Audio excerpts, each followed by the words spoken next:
Tov Rabotai, special shiur, special Monday night shiur. Sunday night. Motzei Shabbat. Motzei Shabbat. Melave Malka. Guys, I'm sorry in the back over there. Excuse me. Our shiur is Le'ilui Nishmat Rafael Chai Ben Esther Ruach Hashem Te'nicheu Began Eden. Amen. And we have the zechut to sing the Divrei Torah in Le'ilui Nishmato. And we also have a zechut of doing Melave Malka together. I want to speak on Melave Malka for a second, but also, with your permission, I also want to say that our shiur should be L'Refuat Shlema, a very special Jew, whose stories have really, helped many Jews connect to Hashem and inspire many Jewish people. The first storybook of a tzaddik that I ever read in my life, I was maybe 7 or 8, was what? The Magid, okay? By Rav Shalom, Rav Shalom Shvadron, written by Rabbi Pesach Kron. It was the first storybook of a tzaddik I ever read in my life. My mother brought it from Geniza home. She works in a mikvah. And over there on the top, I was a young kid. It says over there, I used to love reading books. Any book I saw, I used to read. It said over there, the Magid. I'm like, of Shalom, that's my name. I said, let's read it. And it was by Rabbi Pesach Kron. And this was the first storybook I ever read in my life of a tzaddik, in English at least. And he just suffered a stroke on Friday in the middle of a convention, Aguda convention of the rabbis in America, and we wish him refuah shlema. Rabbi Pesach ben Hinda. Hashem yishlach lo refuah shlema. Yeah, with the hair like this. He's also a mohel, a very famous mohel. There's a book about him. Yeah, there's also a famous story that he says how he became a mohel. His father, he's a very famous rabbi in America, and he also did many cheseds to many Jews, many free brit milas. So we wish him refuah shlema b'zat Hashem. Bichlal kol cholei amo Yisrael v'chein yasem v'nomar. Amen. So tonight I want to speak about. First of all, I want to say that I have a very big zechut to do Melave Malka with you. Unfortunately, even though Shabbat comes out early, many people don't do Melave Malka. And I want to say that the Vilna Gaon used to say, you're not allowed to fast on a Sunday. People used to fast for 6 days and eat only on Shabbat. He says, you're not allowed to do that. Why? Eating a Melave Malka is more important than doing a Tani to HaKadosh Baruch Hu. The Gra used to say that. And I just want to let you guys know one thing. I say this to myself all the time, even though sometimes, after Shabbat, you come home all heavy. And by the way, the Likutei Moharan says that on Motzei Shabbat, people lose their da'at. Because on Shabbat, we get a da'at. Chokhmah, Bina, and da'at. On Motzei Shabbat, we lose our da'at. So therefore, people go out of their da'at. Motzei Shabbat is a time of many averot. People like to do many averot on Motzei Shabbat. Especially women. Right? And then they drag their husbands with them. But why? Because we lose our da'at on Motzei Shabbat. Right? Eliyahu Hanavi, the secret of Eliyahu Hanavi is to bring back our da'at. Is to bring it back. That's why there is a sigula to say Eliyahu Hanavi Zachur Latov on Motzei Shabbat how many times? 130. 100. You do that? No way. 130 times. I remember as a kid, my father used to have a special ring, a gold ring. He used to wear it on Motzei Shabbat only. It had the name Eliyahu Hanavi on it, crusted with diamonds. I don't think he still does it. I don't know anymore. But he used to wear it, and he used to say Eliyahu Hanavi Zachor Latov 130 times with it, and he would take off the ring, and he would put it away. It's a sigura like this. So I don't know where he got it from. I don't know where he got it from. Is that why there's songs? Right. There's a reason for that, because remember, Eliyahu Hanavi was not the greatest prophet the Jews ever had. There is a specific, interesting thing that the last verse in the prophets is what? Behold, I am sending to you Eliyahu Hanavi. It doesn't even say his name. It says Eliyah Hanavi. It doesn't even say Hanavi. It just says, behold, I'm sending you Eliyah. It doesn't even say Eliyahu. It doesn't say Hanavi. It just says, I'm sending you Eliyah. Who's this Eliyah? Maybe it's Elisha from the Beit Knesset. I don't know who it is. It could be any Eliyah. Elijah, right? One time I was at a brit. You guys were at that brit with me? Right? And told the guy named his son V'yikare Shmo B'Yisrael Elijah. The rabbi didn't know what Elijah. He thought it's Elisha. So he keeps on saying Elisha. No, Elijah. Until somebody said it's Eliyahu. In English, Eliyahu is Elijah. So, but in the oral tradition of the Torah, in our oral tradition, the Talmud and the Mishnah, Eliyahu Hanavi is very popular. If there is a prophet that ever shows up to anybody as a messenger, it's Eliyahu Hanavi, right? Many people don't know this. There's a couple of Eliyahu Hanavi. There's not only one. There's three Eliyahu. There's Eliyahu HaTishbi, Eliyahu HaGiladi, and then there's Eliyahu Hanavi. There's three of them, right? There's a reason why he's called three different names, right? So on one hand, we say Eliyahu is Pinchas, right? Another hand, the Gemara says Eliyahu is from the tribe of Gad. Then there's an Eliyahu from the tribe of Binyamin. So who's the real Eliyahu? Will the real Eliyahu please stand up? Nobody knows it. Nobody knows who's the real Eliyahu, right? There's an answer to this in Shara Gilgulim. How they're really all the same person. Just sometimes one neshama takes over the body. So it's kind of like one body with three iburs, three ibur neshamas. I don't want to get into it right now. But I'm just very happy that I get to do Melave Malka with you guys. Because sometimes I don't always do Melave Malka. Unfortunately, I have to admit it. Because if Motzei Shabbat comes, I'm out of it, right? There's actually a segula to be saved from the Yetzer Hara to go to sleep on Motzei Shabbat early. Wow. Yeah, there's a segula like to get away from the Yetzer Hara, go to sleep. That's the hardest time to sleep. Huh? And that's it's the hardest time to sleep. During the day. Yeah, you slept during the day and you just can't have Shabbat. Right, so, but people should sleep on Motzei Shabbat early to save ourselves from Averot. Okay, and but I'm happy because the Ariya Kadosh says if you miss Melave Malka on Motzei Shabbat, you miss the tikkun of the whole week. Wow.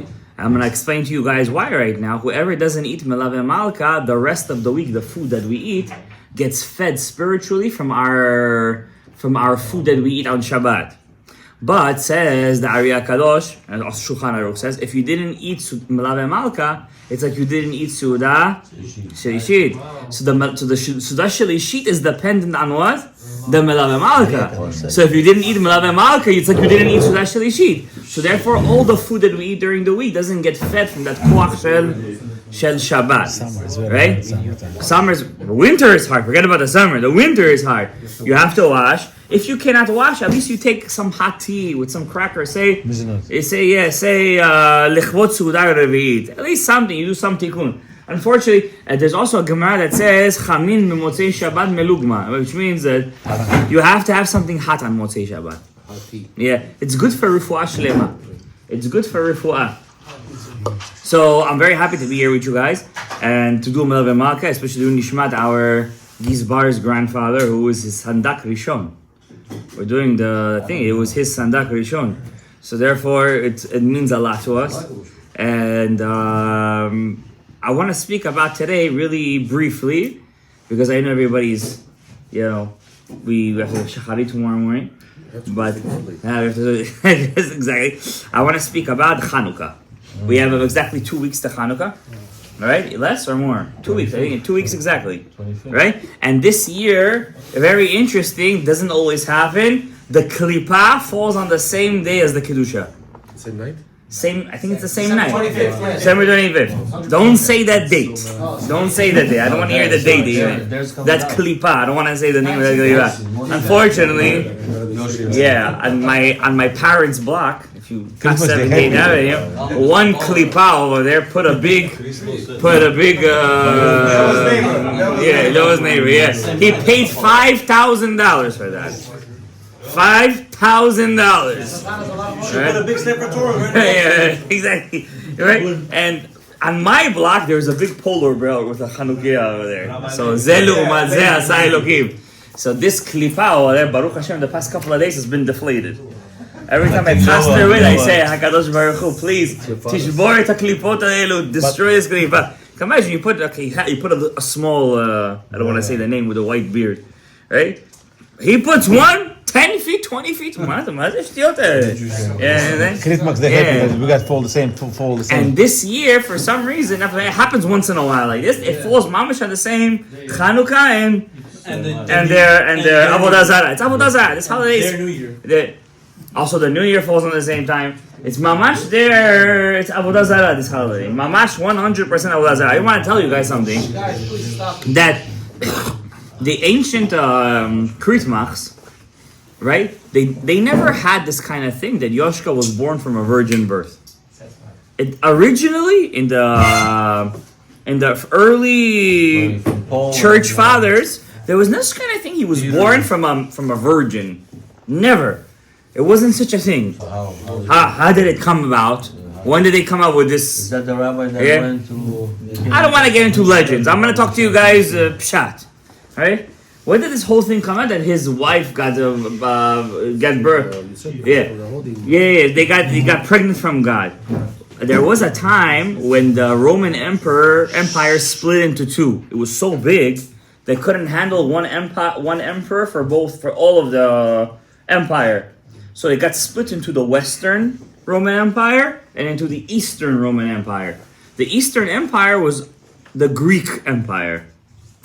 Also known later on as going to be the Greek Orthodox Church, which turned into the Russian Orthodox Church.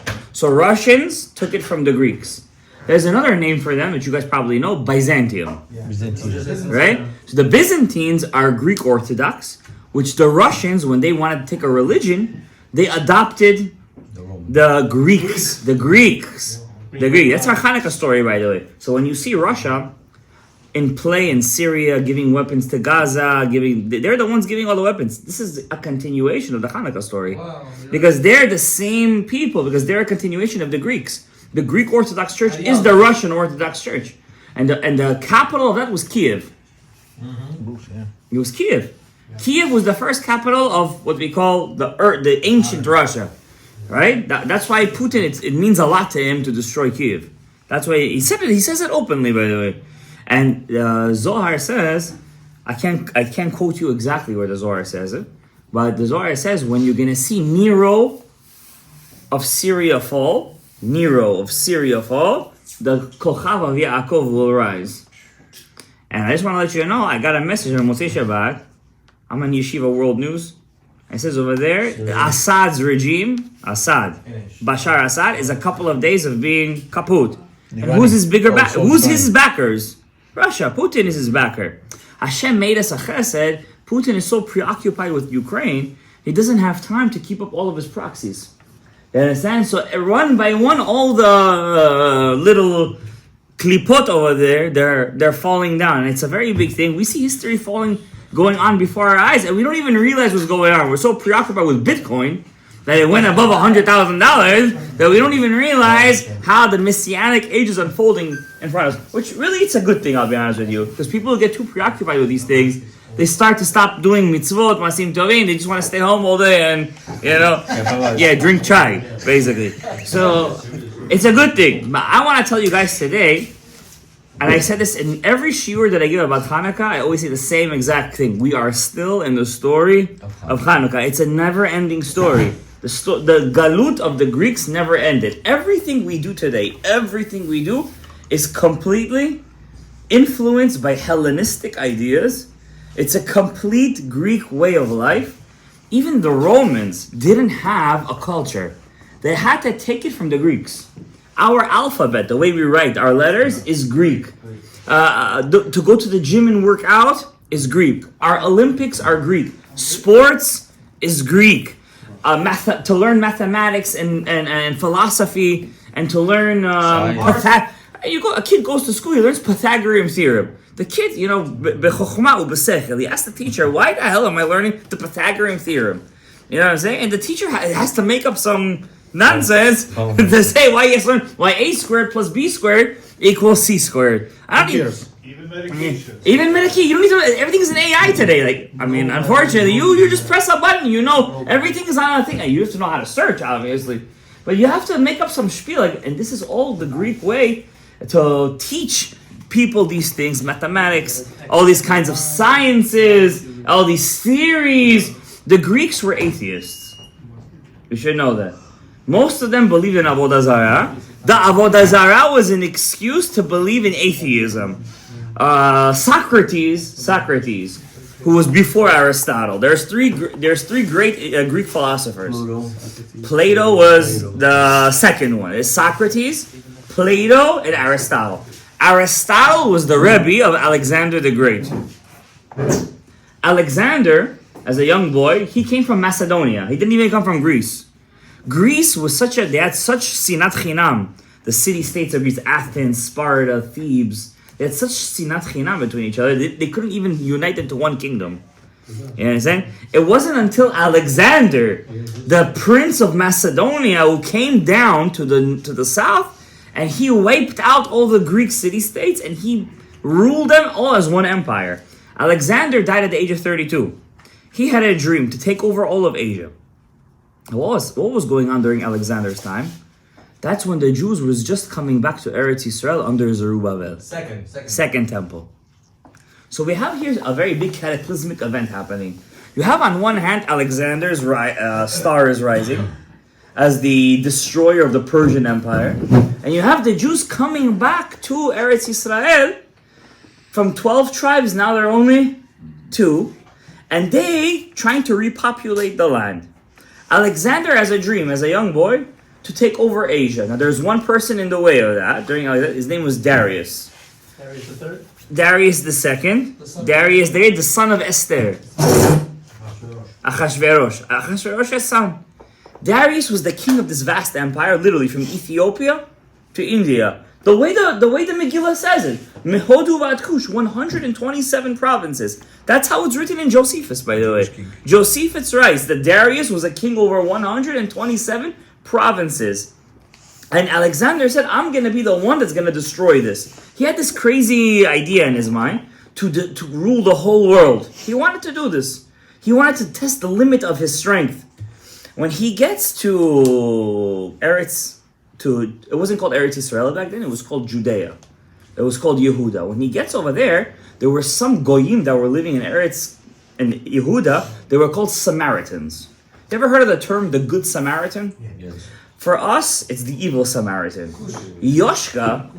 Yoshka has a story in the New Testament how there was a Samaritan that helped him out, whatever the case is, and he was a good guy. So every time the goyim see a good guy, they call him a good Samaritan. I just wanted, the Samaritans were the most evil, the most destructive, the most wanting to wipe out the Jewish people. The Samaritans. Who were there? They're called Shomronim.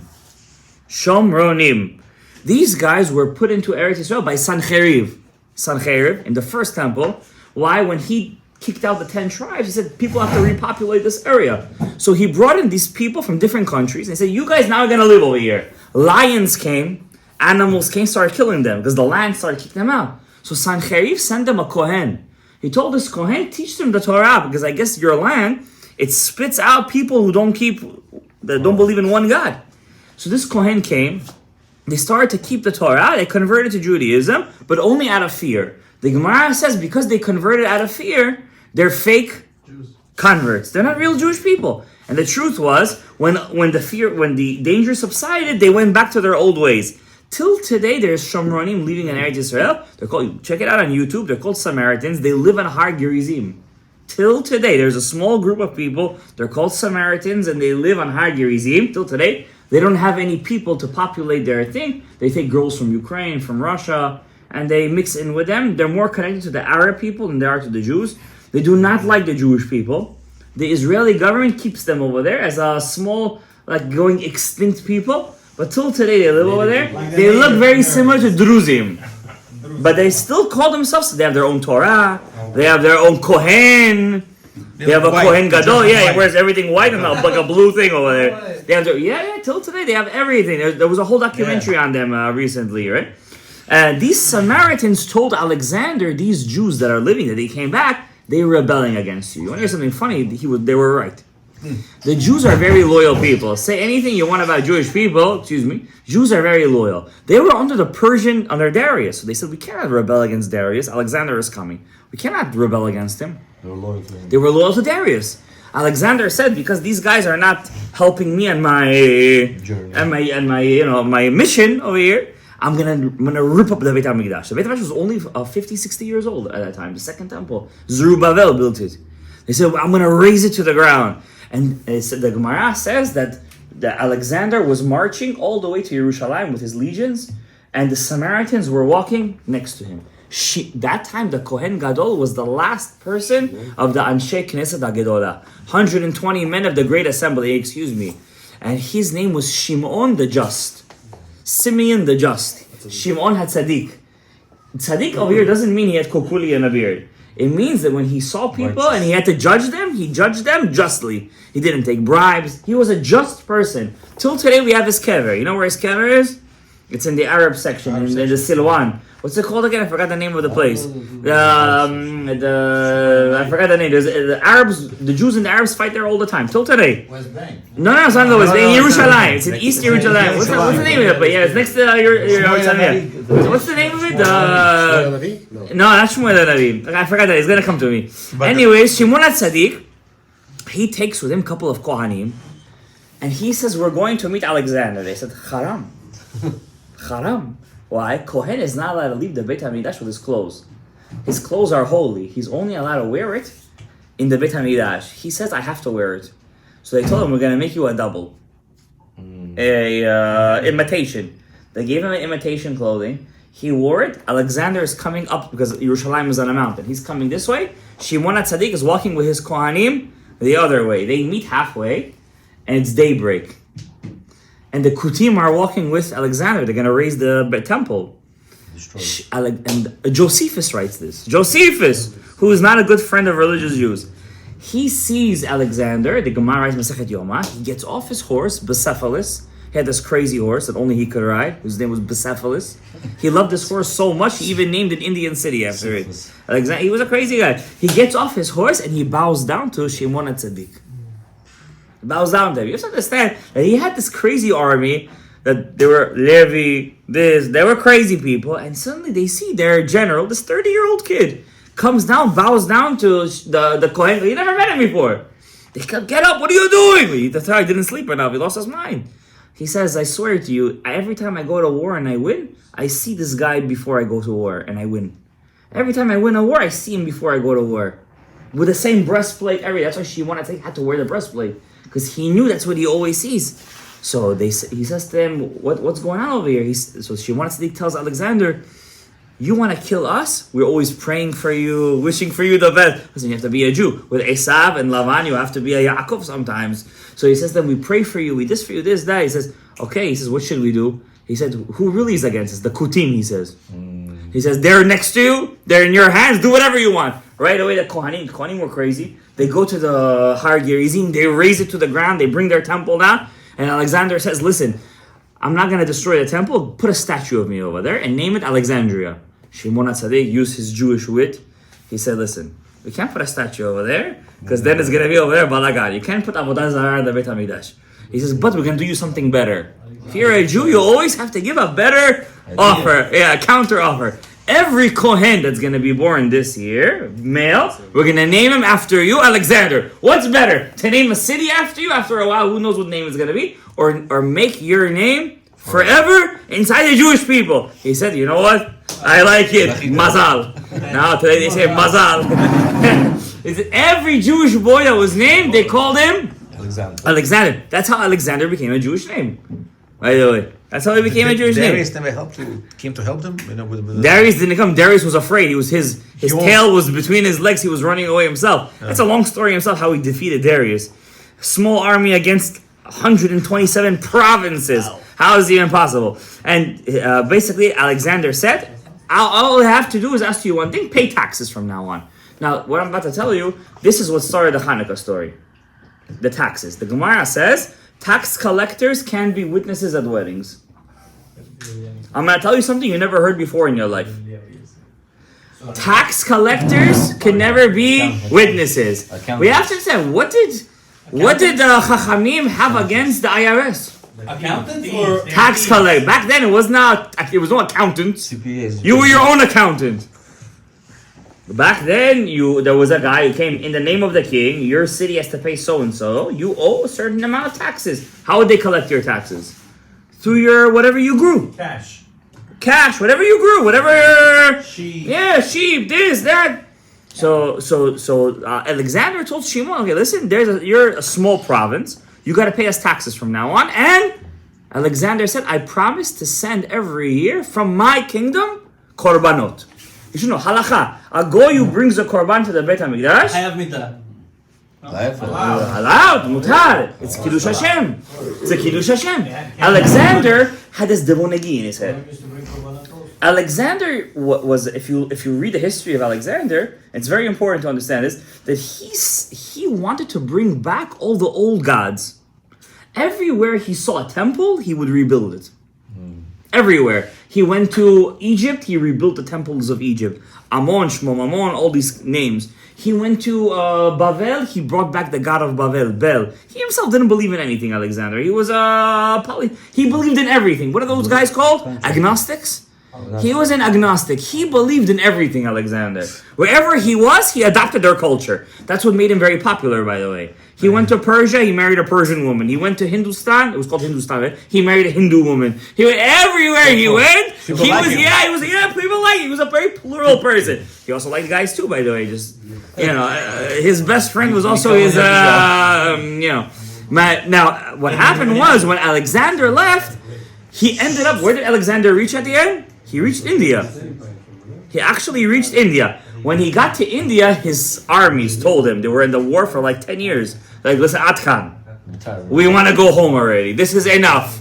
Even for the hungry Greeks, it was enough already. Alexander told him, no, let's keep on going. Let's reach, I don't know, let's cross the Pacific, reach America. Siberia. They said, no, we're done. Alaska. It says, it's in the history, we say Alexander reluctantly had to go back. When he gets back to, now he wanted to make an empire where the middle of the empire was Babylon. That was his idea. He was going to make one big empire in the world, and he was going to rule from Babylon all the four corners of the world. What happened was, nobody knows what really happened. Some say he died because he got a... STD.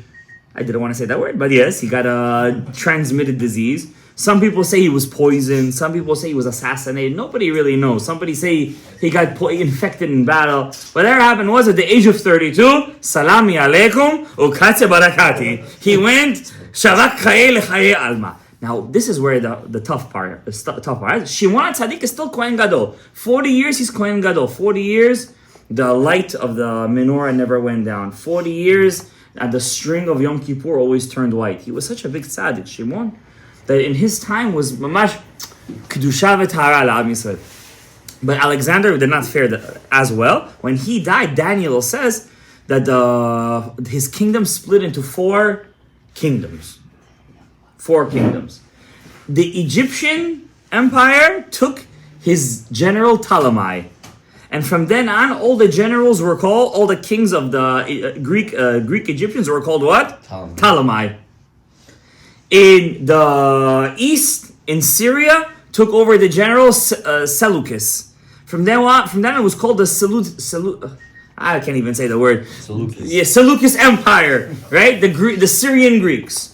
Then in the north was two other generals, Antigonus, and there was another general over there, I forget his name. But the two ones that are for the Hanukkah story is the Egyptian Empire of the Greeks and the Syrians.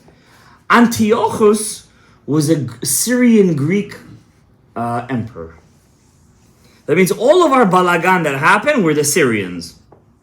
That's why the Zohar says when you see the Syrian Nero fall, the Kochav of Yaakov will go up.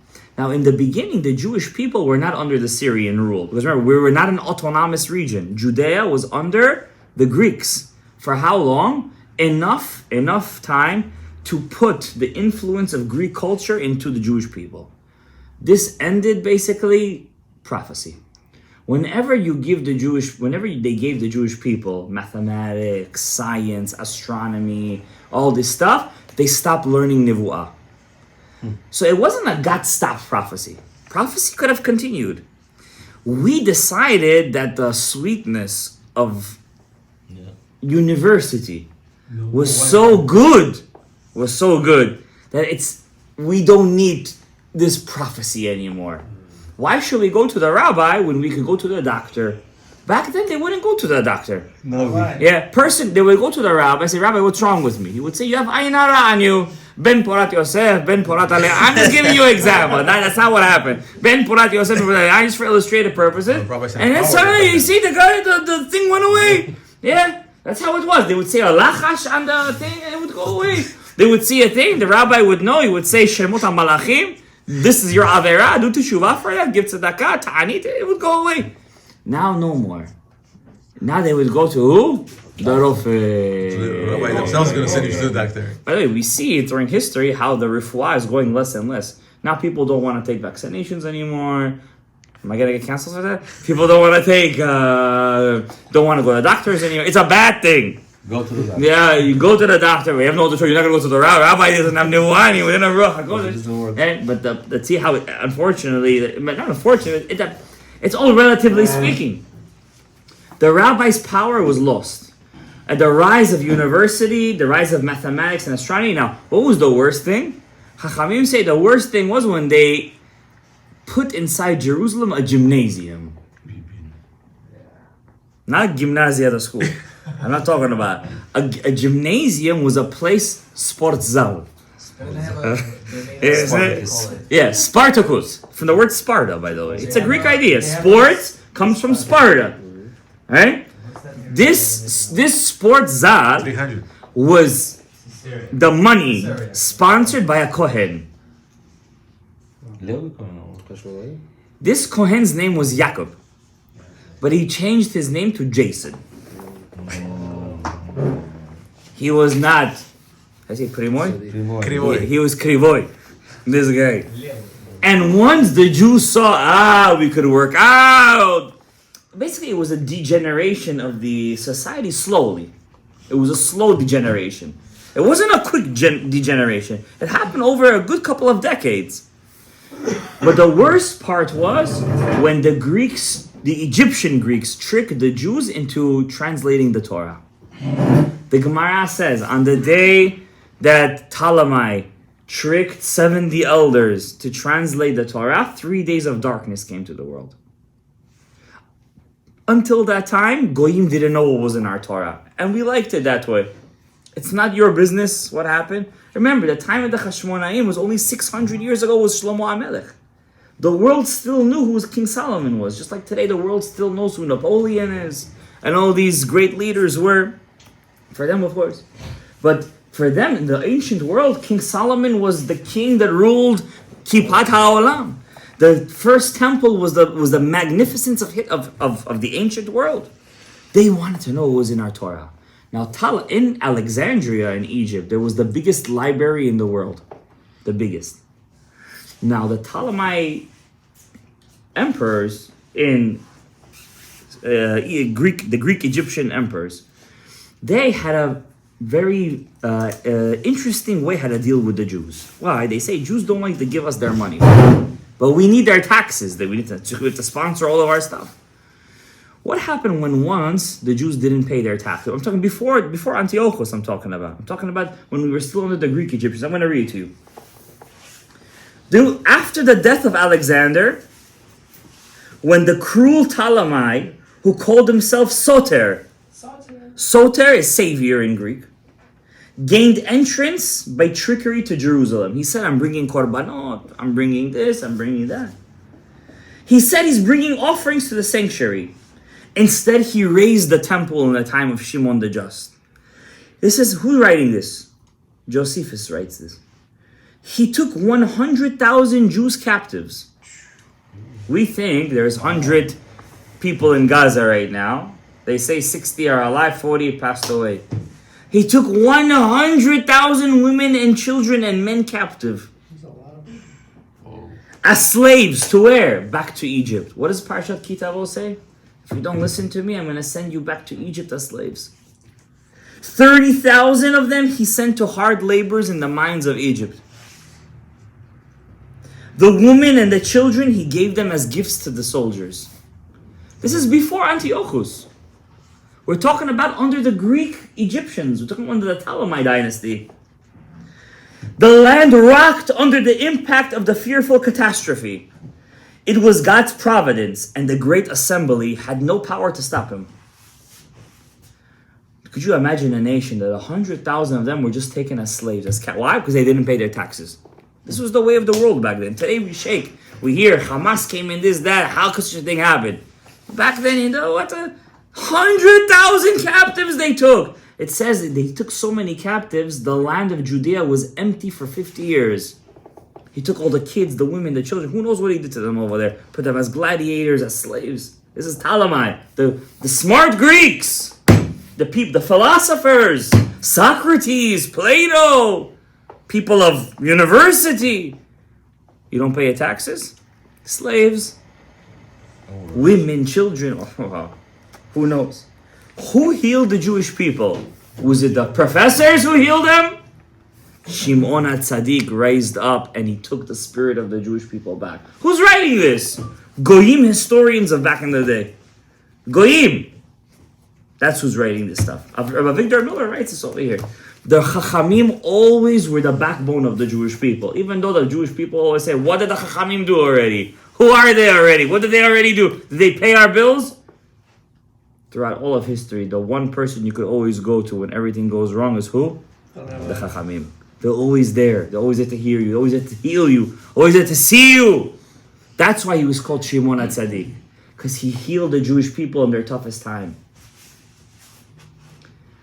So when Antiochus the Great, the first Antiochus king came and he fought against Ptolemy, whose side do you think the Jews took? Who brought Antiochus to Israel? I want to ask you guys. The Jews. Then we brought him in ourselves. But he was a good Antiochus.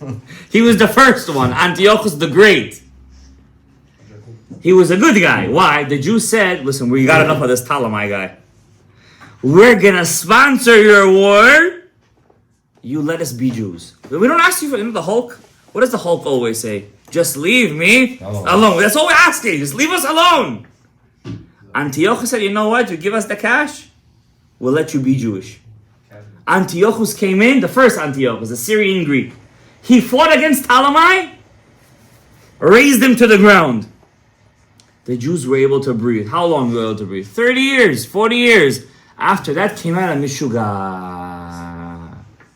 This Antiochus' son, his name was Antiochus Epiphanes. Antiochus, he's the story of Hanukkah.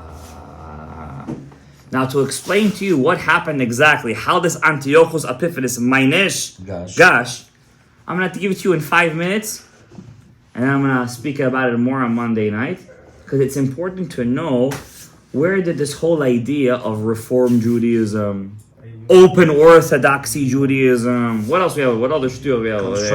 Constructionist, conservative. We have over there Zionist. We have just Jews. We have the Jews for Yoshka. Yeah, all the Charta Barta over there.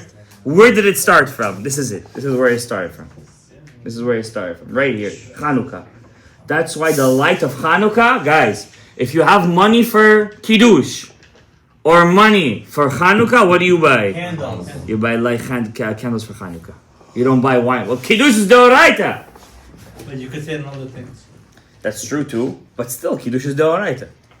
And it's root. What is Kiddush? Deoraita, it's root, right? It's true, and wine is the Rabbanan, but still, Nerot Hanukkah, as a light, the Rabbanan, you could light, you have 7 days to light. Okay, you could have this one night. You go to your neighbor's house, say, Ashasani Sim Lavotainu over there. Why do we light the Hanukkah candles above Kiddush? Why? Pirsumei Nisa. The whole world should know one small light defeated all of Yavan. And it wasn't easy. Unfortunately, we brought all the destruction on ourselves. But we didn't have a choice. We just tried to choose the lesser evil. That's all we tried to do. Now this is what happened. And this is why the Gemara says tax collectors have no chelek le'olam haba. In Hebrew they're called muchasim. Muchasim. No, a moches, person who takes taxes. Back then, the rabbis were not foreign leaders. The Sanhedrin, where the word Senate comes from. Senate comes from the word Sanhedrin. The Sanhedrin were with the people. Who dealt with the foreign leaders? The Kohen Gadol. That was the Kohen Gadol's job. Not only did he bring korbanot, he also was the dignitary. He was the ambassador of the Jews. During the time of Ptolemy, before Antiochus HaMishuga Epiphanes came on the scene, there was a very weak Kohen Gadol. Weak. There was a Ptolemy called Ptolemy Lagos. Legos. Don't quote me on his name.